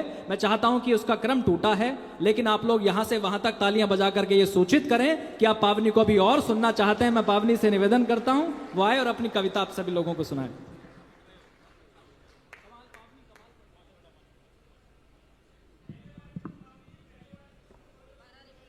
पहले वाले से, हाँ, पहले से रिपीट करो। अद्भुत है। पहले मैंने शुरुआत किया था, मोहित भैया ने जो पंक्तियां पढ़ी कि तभी इन बेटियों ने बाप की पगड़ी संभाली है, तब मुझे याद आया स्वागत स्वागत कि बदी के हेतु होती नेकियां अच्छी नहीं लगती। क्या बात है। बदी के हेतु होती नेकियां अच्छी नहीं लगती, अमर्यादित हो वो अटखेलियां अच्छी नहीं लगती। और झुका दे शर्म से पगड़ी पिता की जो, झुका दे शर्म से पगड़ी पिता की जो, हमें तो क्या विधाता को भी ऐसी बेटियां अच्छी है। क्या बात है, क्या पंक्ति है। विधाता को भी वो बेटियां अच्छी नहीं लगती। कमाल। और हमारे बीच दादा की उपस्थिति हो चुकी है, उन्हें देखकर जो मुझे एक मुक्तक याद आ रहा है कि कोई इस कद को कैसे प्राप्त करता है, तब आपके बीच में पढ़ना चाहती हूँ कि तनिक ऊंचाइयां पाकर कोई अंबर नहीं होता। क्या बात है। तनिक ऊंचाइयां पाकर कोई अंबर नहीं होता, तनिक गहराइयां पाकर कोई सागर नहीं होता। कला को सीखने में, साधने में फर्क होता है। कोई काम करना कोई सीख सकता है, लेकिन उसकी साधना कठिन होती है। तब कहती हूँ कि कला को सीखने में, साधने में फर्क होता है। कोई बल्ला घुमा लेने से तेंदुलकर नहीं होता। है क्या बात है, क्या नया प्रयोग है, वाह क्या बात है। और सजी भाषा मेरी जिससे ये जेवर खानदानी है, सजी भाषा मेरी जिससे ये जेवर खानदानी है, मेरे लहजे का स्वाभिमानी कलेवर खानदानी है। और कहा करती हूँ सच, कहा करती हूँ सच मैं, क्योंकि मेरा जल में रह करके मगर मच्छों से बैर रखने का तेवर खानदानी है। क्या बात है पावनी, क्या बात है, क्या शुरुआत की है, कमाल, क्या बात है। और दुर्जनों के दिलों में दिव्यता दाखिल नहीं होती, वाह। दुर्जनों के दिलों में दिव्यता दाखिल नहीं होती, किसी को खैरियत खैरात में हासिल नहीं होती। और अंत कर दे तुरंत सारे अधर्मियों का सुदर्शन पर, अंत कर दे तुरंत सारे अधर्मियों का सुदर्शन पर, हर एक गर्दन सुदर्शन चक्र के काबिल नहीं होती। है क्या पंक्ति है, वाह क्या बात है पावनी, कमाल, क्या बात है, क्या बात है। और आंखें नम नहीं है, आंखें नम नहीं है, पर अभी भी कम नहीं है गम। माना दीप्ति से पूर्णतः अभी हारा नहीं है तम, मगर लड़ते रहेंगे पाप से हम क्योंकि तुलसी हैं, मगर लड़ते रहेंगे पाप से हम क्योंकि तुलसी हैं, किसी की छांव में पलते कुकुर मुत्ते नहीं है। क्या बात है, क्या बात है, कमाल कमाल। एक बार जोरदार तालियां इस दृश्य के लिए आप लोग बजाएं। डॉक्टर कीर्ति काले दीदी का आशीर्वाद पावनी को मिल गया है, तो निश्चित रूप से उसकी भविष्य की उड़ान आप लोग तय कर सकते हैं। कमाल पावनी, क्या क्या पंक्ति पढ़ी। बहुत बहुत हार्दिक आभार। और देश की बात करती हूँ, जैसा मोहित भैया ने बताया, देश में इन दिनों हर तरफ बांटने की बात चलती है। अगड़ा पिछड़ा, ऊंचा नीचा, ब्राह्मण भंगी, हिंदू मुसलमान, न जाने कितने आधारों पर लोगों को बांटा गया। और जो बांटा जाता है सामाजिक मापदंडों के आधार पर, तो एक अपने आप को श्रेष्ठ और सामने वाले को तुच्छ समझता है। कोई आपके सामने ऐसा बर्तन करे तो 4 पंक्तियां पढ़ती हूँ, उत्तर देना कि किसी के हैं पुजारी हम, किसी के हो पुजारी तुम, किसी के हैं पुजारी हम, किसी के हो पुजारी तुम, किसी के हैं आभारी हम, किसी के हो आभारी तुम। और जमाने में कोई ऊंचा कोई नीचा नहीं होता, कि कोई ऊंचा कोई नीचा नहीं होता जमाने में, किसी दर के भिखारी हम, किसी दर के भिखारी। हाय हाय क्या बात है, क्या बात है, क्या बात है, क्या खुददारी से अध्यात्म को पढ़ा है पावनी, क्या बात है, कमाल। किसी दर के भिखारी हैं, किसी दर के भिखारी। और एक कविता आपके बीच में, क्या बात है पावनी, कमाल। और एक कविता आपके बीच में पढ़ना चाहती हूँ, सुनिएगा। शुरुआत करती हूँ कि जड़ चेतन चर अचर अजर जर क्षर अक्षर का ज्ञान नहीं, हाय हाय। जड़ चेतन चर अचर अजर जर क्षर अक्षर का ज्ञान नहीं, उस कविता को नहीं बांचते जिसमें हिंदुस्तान। हाय हाय क्या बात है, कमाल कमाल पावनी, क्या बात है। और हद से गुजर रहे लोगों से हद की बात नहीं करते, हद से गुजर रहे लोगों से हद की बात नहीं करते, नाले के कीड़ों के आगे नद की बात नहीं करते, खरपतवारों से कभी किसी बरगद की बात नहीं करते, हम बौनों की बस्ती में ऊंचे कद की बात नहीं। हाय हाय भाई क्या मुक्तक हैं, क्या बात है, क्या खुददारी की पंक्तियां हैं पावनी, जिंदाबाद जिंदाबाद। बात वही करते उसके आगे जो जिसके काबिल हो, कविता उसे सुनाते जिसको कविता से कुछ हासिल हो। चाह हमारी है हम खुद जलकर भी ज्योति धार बने, डूब रही मानवता खातिर सागर में पतवार बने, और काव्य रचे जिसके बल पर दिनकर दिनकर से बड़ा हुआ, मानवता की वो गाथा जिसके बल मानव खड़ा हुआ, और भाषा भाव लय छंद शिल्प की हो जिसको पहचान नहीं, उस कविता को नहीं बांचते जिसमें हिंदुस्तान नहीं। क्या बात है, क्या तेवर है, क्या भाषा है, जिंदाबाद पावनी, क्या बात है।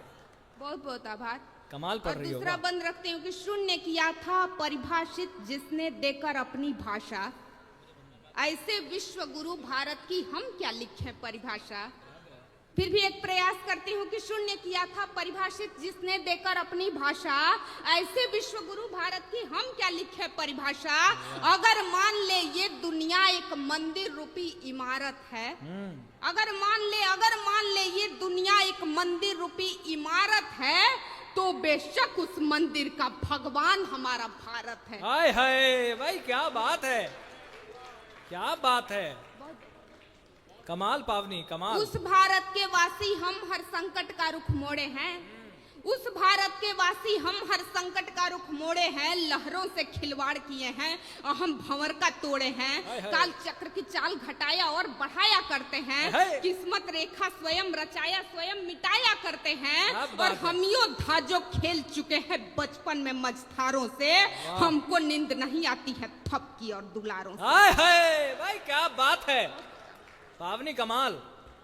अतः करे जो इस माटी की महिमा का गुणगान नहीं, उस कविता को नहीं बाँचते जिसमें हिंदुस्तान नहीं। क्या बात है, बहुत बहुत धन्यवाद। और अगला बंद रखती हूँ कि लंबे लंबे सफर सभी के एक कदम से शुरू हुए। वाह। कैसे साहस कर पाती हूँ इस मंच पर आने का कि लंबे लंबे सफर सभी के एक कदम से शुरू हुए, और वे भी शिष्य थे, आगे चलकर बड़े बड़े जो गुरु हुए, और दिग दिगंत कदमों से वे जज्बातों से नभ नापे हैं, दिग दिगंत कदमों से वे जज्बातों से नभ नापे हैं, पर ये सच है प्रथम पहल में उनके पग भी कांपे हैं। हाय हाय भाई, वाह भाई, क्या कविता हो रही है, वाह।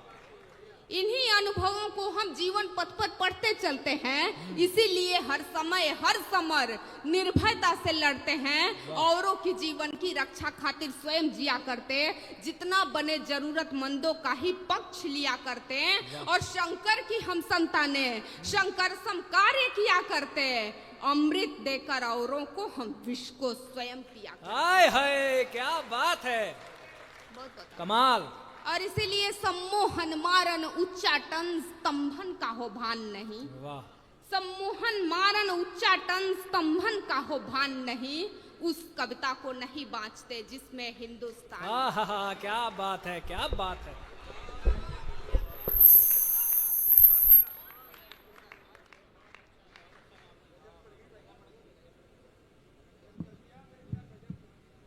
और जैसा मैंने प्रारंभ में ही कहा था कि हर बेटी वो नहीं होती जो किसी नशेड़ी साहिल शुक्ला के लिए सौरभ की हत्या करा दे, बेटियां वो पावनी भी होती हैं जो राष्ट्र वंदना करती हैं तो आपके दिलों तक उतरती है। सोचिएगा, पहला कवि, पहली कवित्री, उसने क्या कमाल की कविता आपके दिलों तक उतारी है। पुनः निवेदन है जो लोग पीछे बैठे हैं आगे आ जाएंगे, क्योंकि कुछ ही देर में पूरा हॉल पीछे तक पूरा सदन भर जाएगा। और आइएगा, जैसे मैंने एक बात पहले और भी कही थी कि एक समझदार संचालक की खूबी ये भी है कि अगर टीम लंबी हो तो वो अपने संचालक की प्रतिभा को थोड़ा सा जेब में रखे और बहुत कट्टुकट चीजों को करे।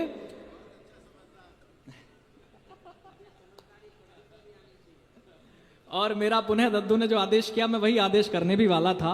मैंने पहले भी कहा कि हर कवि, आप किसी भी कवि से, पावनी से भी कहेंगे तो 4 घंटे अकेले काव्य पाठ कर सकती है, लेकिन हम लोग जानते हैं कि बड़े लोगों को हमें अधिक से अधिक समय देना है, उनको सुनना है, और टीम लंबी है तो इसलिए हमारा जो बेस्ट है वो हम आपके बीच में रखेंगे। 20 बॉल में 50 बनाने की कोशिश करेंगे। आइएगा, मैं अगले कवि को आपके बीच में आमंत्रित करना चाहता हूं।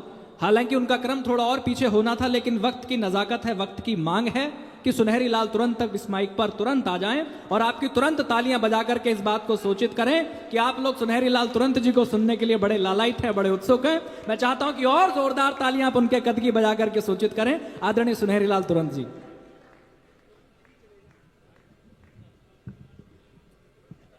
मंच को प्रणाम करता हूं। आदरणीय हमारे कवि कुल मयंक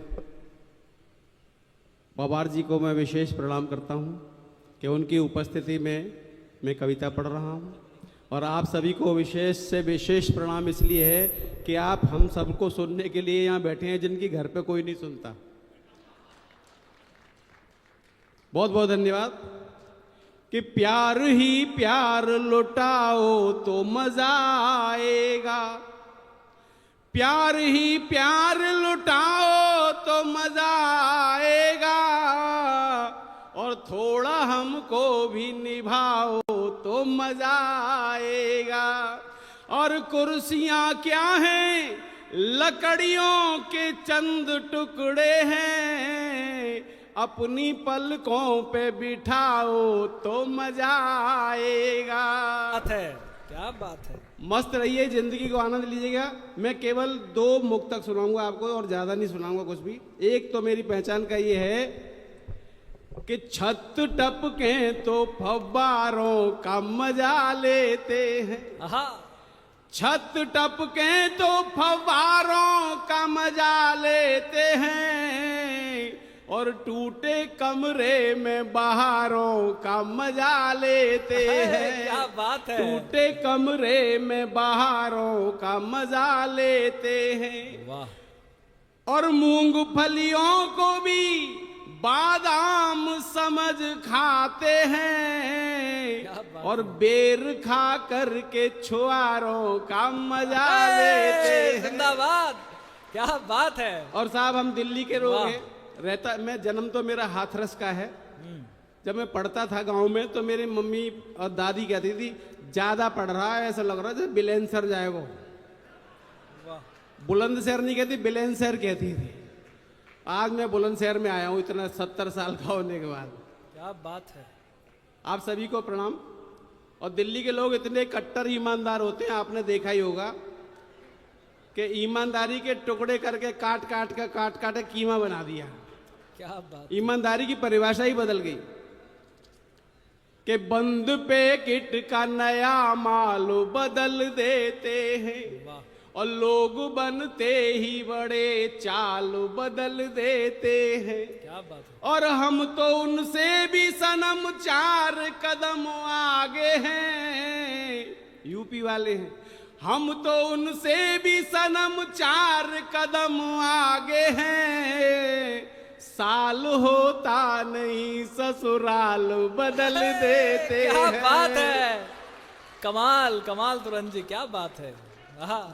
जो आप सोच रहे हो वो बात नहीं है। हम दिल्ली में रहते हैं, हमारे ससुराल वाले भी दिल्ली में रहते हैं, और वो किराए के मकान में रहते हैं, और 11 महीने का एग्रीमेंट होता है, ससुराल दूसरे मोहल्ले में चली जाती है। क्या बात है, क्या बात है। देखिए बहुत बढ़िया बढ़िया कविताएं सुनेंगे आप। मैं आपको एक अपने इस क्षेत्र से जुड़ी हुई एक कविता छोटी सी 5 मिनट की सुनाना चाहूंगा। स्वागत है। उसका आनंद लीजिएगा। एक छोटी सी कहानी है और ब्रज भाषा है, पूरी ब्रज भाषा है। यहाँ कोई नहीं सुनाएगा मेरे अलावा, क्योंकि मैंने सबसे मना कर दिया है ब्रज भाषा मत सुनाना। ठीक किया। जीजाजी जब बूरा खाने ससुराल जाते थे बहुत पहले, तो जो बड़े बड़े मेरी उम्र के नौजवान बैठे हैं यहाँ 70 साल के, वो गए होंगे ससुराल। इतनी गरीबी हुआ करती थी कि कपड़े भी उधार मांग के ले जाने पड़ते थे। तो जब कपड़े मांग के ले जा रहे हैं उधार, और जूते भी मांगते थे, और जूता जो देता था वो ये कह देता था कि ज्यादा मत घिस दीजो, तो वो हाथ में लटका के ले जाता था। क्या बात है। तो एक जीजाजी बुरा खाने जा रहे हैं, नए नए कपड़े उधार मांग करके, देखो आनंद लीजिएगा। वाह, स्वागत स्वागत दादा। कि पाती पढ़ी ससुरार की जी जाने, पाती पढ़ी ससुरार की जी जाने, फूले नहीं मन में वो समाए, और कल सनूने पे बूरो मिलेगो, सोएती खुशी भई सो न पाए। क्या बात है, जिंदाबाद। क्या बात है, क्या भाषा है। इतनी खुशी होती थी ससुराल जाने की कि भोर भाई तज खाट तुरंत ही फूफन के से ठाट बनाए, और यार सो मांगी मंगेनु कमीज, और धोती उधार बजाज सोला। क्या बात है। सब चिल्ला के बिल्कुल झोला में रख लें, चीकू चीकू ब्रांड न्यू जैकेट ससुराल में ही पहनेंगे जाके। वाह। ससुराल जा रहे हैं साहब कि सावन में ससुराल चले, अरमान सबे हियरा में संजोए, क्या बात। और झोला में धोती कमीज धरी, पर जल्दी में हाथ वो पाए न धोए। वाह। अब लीजिए आनंद के गैलू में बम्बा तुरंत पर्यो, के गैलू में बम्बा तुरंत पर्यो, धर झोला कुपार पहनाए धोए और उत ले गए और झोला उठाए कोई तब जीजा जी बम्बा की क्या पार बात पे है रोए। जिंदाबाद। एक बार जोरदार तालियां पीछे तक आप लोग बजा के सूचित करें। क्या बात है, क्या भाषा है। आहा, कमाल कमाल तुरंत जी, कमाल। क्या सहज हास्य है, वाह। कि गैलू में बम्बा तुरंत पर्यो धर झोला कुपार पहनाए धोए और ले गए और झोला उठाए कोई तब जीजा जी बम्बा की पार पे रोए। बात अब बेचारे ससुराल जाएं या मायके जाएं, अपने पीहर लौट आए और पीहर लौट करके खटोला पे पड़े पड़े रो रहे थे जीजा जी। उधर ससुराल में चिंता भाई लाला क्यों नहीं आए, पहलो सनू ना पड़ो है। तो ससुराल की एक खास बात बता दूं आपको चीफ गेस्ट साहब, कि ससुराल में जितने भी रिश्ते होते हैं सा से शुरू होते हैं। साला, साली, सास, ससुर, समधी, समधन, साड़ू, सड़ेज, ससराड़। ये स की राड़ है ससराड़। अब देखो ससुराल में कैसे टेंशन हो रही है सबको कि बीत्यो सनूनो आए लला अति आतुर है के सासुल रोबे और सारोहू सारी हूँ साड़ू सरे जहूं रो में ससुर ससुरार हूँ रोबे। वाह। कहीन दशा जब देखे तुरंत तो दीन दशा करी पंथ हूँ रोवे और उत जीजा की याद में रो में जीजी इत झोला की याद में जीजा जी क्या रोवे। बात है, अरे जिंदाबाद। क्या बात है दादा, कमाल। आहा, क्या अद्भुत है, जिंदाबाद। क्या बात है। ये एक बार और ये वाला क्या के बीत्यो सनूनो नाए लला अति आतुर है के सासुल रोवे। क्या बात है। और सारो हूँ सारी हूँ साड़ू सरे जहूँ रो में ससुर ससुरार हूँ रोवे। क्या बात है। कहीन दशा जब देखे तुरंत तो दीन दशा करी पंथ हूँ रोवे और उत जीजा की याद में रो में जीजी इत झोला की याद में जीजा जी जिंदाबाद। रोवे। क्या बात है, आहा, अद्भुत है भाई दादा, कमाल। आपने आनंद कर दिया, मेरे हौसले बुलंद हो गए, आज बुलंदशहर में आ गए। क्या बात। बुलंदशहर को प्रणाम करता हूं। एक खास बात और है, आज मैं किसी नुमाइश के कार्यक्रम में पहली बार बुलंदशहर आया हूं। मैंने अपनी नुमाइश कभी नहीं दिखाई वाह, क्या बात है। और ना देखी। अब आगे देखो साहब, 15 दिन बाद एक और चिट्ठी आई ससुराल से वाह। कि लाला तुम पूरो खावे नहीं आए, ये लाली तुम्हें याद कर कर के रोवे और गांव में चबैया है रोए कि पता नहीं छोड़ दी है कि कहीं दहेज भेज को चक्कर है या लेवा भी ना रहे ना बूरो खावे आए। वाह। तो दूसरी चिट्ठी पढ़ के ऐसी लगी जैसे जीजाजी के कलेजे पे गोली मार दी हो और झोला घूमने लगा उनकी आंखों के सामने। क्या बात है। और जैसे ही ससुराल पहुंचे तो सास ने ये नहीं पूछी लाला बूरो खावे क्यों नहीं आए, बोली हमने ब्याह में लाला तुम्हें एक भैंस दी थी, वो ब्याह पर ही का। तो जीजा जी का पारा और सातवें आसमान पे। तो देखो सब कि सारे के हाथ की पाती लिखी जो मिली तब जीजा ने बेमन खोली कि बूरो तो खाए भी ना आए लला करवाए दई मेरी खूब ठिठोली।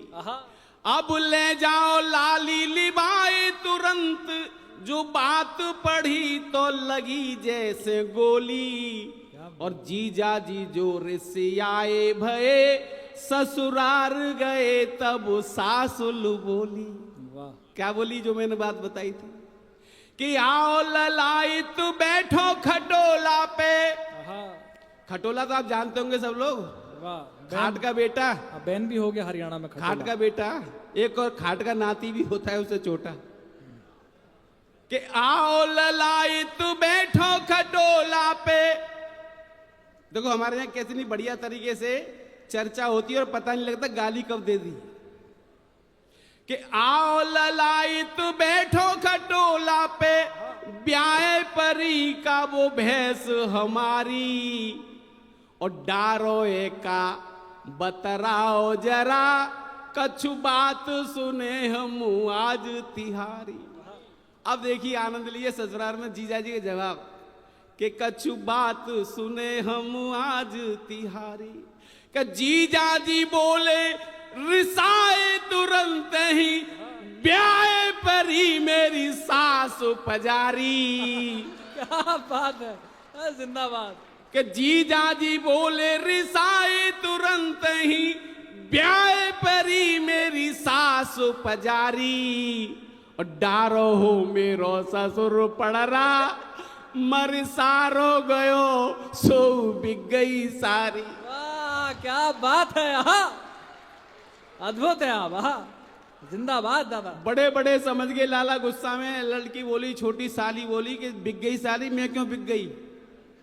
तो वो देखो कैसी बढ़िया बात हमारे बुलंदशहर की भाषा में कि चूल्हे में जामे जे जीजा मरे, कि चूल्हे में जामे जे जीजा मरे, कहीं भाज गई सारी पास न आवे, सो वासंती बागों में कोकलिया बिन, सूनी सी आम की डार न भावे।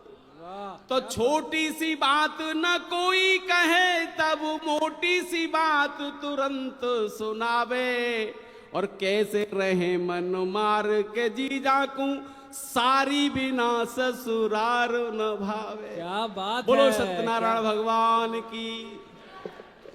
भाई अक्षय जी को मैं प्रणाम करता हूँ कि आज इतने सारे लोगों से मुझे मिलवाया। मैं सभी को प्रणाम करता हूँ, बहुत बहुत धन्यवाद।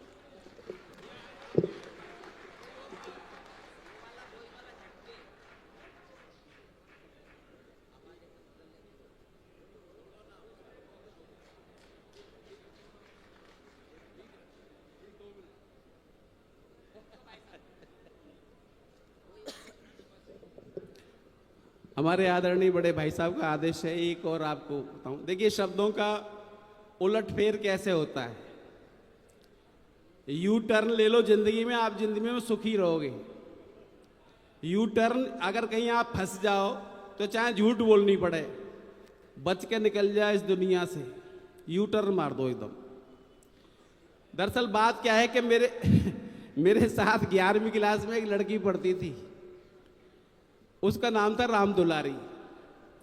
एक दिन मुझे, उसकी लंबी बड़ी चोटी थी और चलती थी तो ऐसे हिलती थी, और जब हिलती थी तो लड़के लोग, हम लोग उसे एक गाना सुनाते थे। गाना क्या सुनाते थे, चिढ़ाते थे। उन दोनों एक गाना चला था कि चालू में ठुमका, कान में झुमका, कमर पे चोटी लटके, और राम दुलारी गाली देती थी, मरे को कम कर तेरा नाच जाए, तेरी माँ नहीं है, बहन नहीं, तेरा सत्यानाश जाएगा। हम भाग जाते थे। एक दिन दिल्ली मिल गई मुझे एक लाइन में, और लाइन में मिल गई ऐसी ही लंबी चोटी वाली एक महिला। मैंने समझा कहीं ये राम दुलारी तो नहीं है। मुझे 48 साल पुरानी बात एकदम याद आई, और चारों तरफ घूम के देखा, लेकिन वो राम दुलारी सी नहीं लगी, क्योंकि उसके 2 दांत आगे से उखड़े हुए थे। क्या बात है। अब फिर मेरे दिमाग में लग रही थी कि राम दुलारी हो सकती है। मैंने फिर धीरे से पहले तो देखा आगे पीछे भागने के लिए जगह है कि नहीं, क्या बात। कहीं कुटने का नंबर आया तो बच के निकल जाओ, कोई नहीं था, मैं लास्ट था। और जैसे मैंने सोचा कि वही वाला गाना गा के देखता हूँ, अगर राम दुलारी होगी तो देखेगी नहीं, कुछ पूछ लेंगे, बातचीत कहाँ रहती है, कितने बाल बच्चे, नाती पोते कितने। तो मैं धीरे से गाया कि चाल में ठुमका, कान में झुमका, कमर पे चोटी लटके। उसने एकदम देखा पलट के, और हमने गर्दन पीछे कर ली थोड़ी हटके। आगे तो बच गए, पीछे फंस गए। घरवाली को घर छोड़ के आए थे, घरवाली पता नहीं पीछे कहां से आ गई। बोलो तुम्हारा सत्यानाश जाए, तुम औरतों को देख के गाने गा रहे हो या भजन गाने आए हो। मैंने कि मैं तो भजन गा रहा हूँ, तुझे गाने कहाँ लग रहे हैं? बोले दोबारा सुनाओ ये गाना अपना। तो मैंने तो वो भजन सुनाया दोबारा, एकदम यू टर्न मारा, हाथ जोड़े ऐसे करके, मेरी सुन भजन सुन मेरा, कि चालू में ठुमका, कान में झुमका, कमर पे चोटी लटके, ओ मैया कमर पे चोटी लटके, हो गया दिल का पुरजा पुरजा, लगे 50 झटके। क्या बात है। पत्नी बोली ये भजन मुझे तो कभी सुनाया नहीं। राम दुलारी बोली मैं तो 48 साल से सुन रही हूँ। बहुत बहुत धन्यवाद।